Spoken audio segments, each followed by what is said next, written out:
स्वामी जी, और इसका अंदाजा भी नहीं होता कि आपके बॉडी में कितना कोलेस्ट्रॉल पैदा हो गया है और कितना वह जम गया है, और कोलेस्ट्रॉल को कंट्रोल करने के लिए यौगिक उपाय आप बता ही दें। अब चलो, आपने एक प्रश्न रखा, इसको समाधान बताता। देखो, जो गर्म पानी पीते हैं उनका कोलेस्ट्रॉल नहीं बढ़ता, जो सुबह उठ करके आंवला, एलोवेरा, गिलोय पीते हैं उनका कोलेस्ट्रॉल नहीं बढ़ता, जो सुबह उठ करके गोधन अर्क पीते हैं उनका कोलेस्ट्रॉल नहीं बढ़ता, जो सुबह उठ करके लहसुन या प्याज का रस ले लेते हैं उसका कोलेस्ट्रॉल नहीं बढ़ता।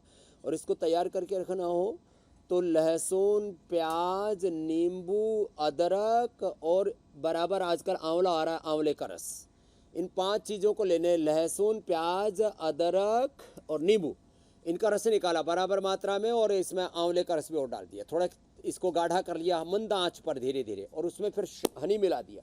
हनी मिला करके 1 चम्मच सुबह उठते खाली पेट लेना, पूरा सारी नस नाड़ियाँ अंदर की क्लीन हो जाएंगे। और खाने के साथ, मैं तो कहूँगा खाने से पहले आधी कटोरी अनार खा लिया करें, उससे पूरा ब्लड तो बढ़ेगा ही। अनार, गाजर, चुकंदर, व्हीट ग्रास, एलोवेरा का जूस भी पिलाते हैं, ये हीमोग्लोबिन बढ़ाने के लिए हीम जूस, अब हीमोग्रिट भी हमने बना दी है, और पेनक्रियाज जिनका गड़बड़ है तो पेनकोग्रिट भी बना दी है। तो ये औषधियों का सेवन किया करें, थोड़ा नेचुरल तरीके से कोलेस्ट्रॉल को कंट्रोल किया करें।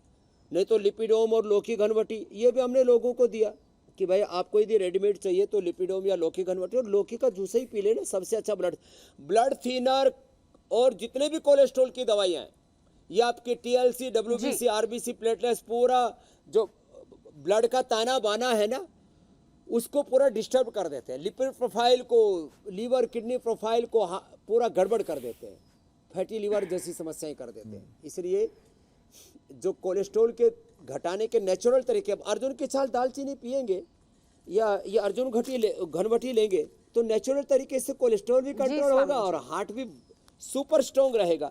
आंधी, वर्षा, तूफान, कभी भी किसी भी तरह की दिक्कत नहीं आएगी। प्राणायाम जरूर करना है, आराम आराम से, शीर्षासन और सर्वांगासन नहीं करना जिनको हाइपरटेंशन और हार्ट की प्रॉब्लम हो। कुछ कह रहे थे ज्योत्सना जी? स्वामी जी, मैं ये कह रही थी क्योंकि आपने प्राणायाम का जिक्र कर ही दिया है, और शरीर का ये ताना बाना जो है वो अच्छा बना रहे, हम स्वस्थ रहें, उसके लिए कौन कौन से प्राणायाम बहुत जरूरी हैं जो हार्ट की परेशानी में भी कारगर साबित हो?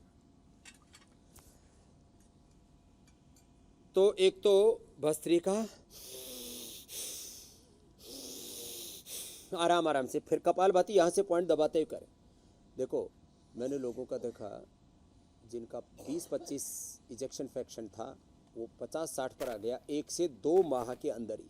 बस बॉइल्ड वेजिटेबल फूड डाइट पर उसको रखा, घी, नमक, आटा सब बंद कर दिया उसका। तो ये यहाँ से दबाया। फिर घी खाने से कोलेस्ट्रॉल बढ़ता है, तो उनको घी से हवन करना चाहिए, दालचीनी और अर्जुन की छाल डाल करके, नहीं तो फिर अपना हृदयामृत से ही हवन कर लें। ये पॉइंट दबा लें। हार्ट के ब्लॉकेज, इजेक्शन फ्रैक्शन कम है वो ठीक हो जाएगा, पेस मेकर नहीं लगाना पड़ेगा, बाईपास जो प्लास्टी नहीं करानी पड़ेगी, और हार्ट में कैल्सिफिकेशन है, हार्ट इनलार्ज है, हार्ट कमज़ोर है, टेकिकार्डिया की प्रॉब्लम है, किसी भी तरह से कोई दिक्कत है, यहाँ से दबा लें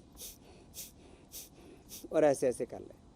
एक तो ये कपालभाति और दूसरा ये अनुलोम विलोम, भ्रामरी उद्गीत, एकाग्रचित्त अंतर्मुखी होकर के करें तो 100 साल तो तक नहीं, 200, 300, 400 साल तक ही आपका हार्ट काम आएगा। ज़िंदगी के साथ भी, ज़िंदगी के बाद भी आपका लीवर, आपकी किडनी, आपका पेनक्रियाज, आपका लंग, हार्ट, आपकी आंखें किसी और के काम आ सकेंगी। अभी तो लंग ट्रांसप्लांट, हार्ट ट्रांसप्लांट, अब ब्रेन ट्रांसप्लांट की भी तैयारी हो रही है जी। तो ये जो बीमारियां होती हैं किसी एक अंग को खराब कर देती है और अचानक बॉडी रेस्पॉन्ड करना बंद कर देती है और मौत हो जाती है जी।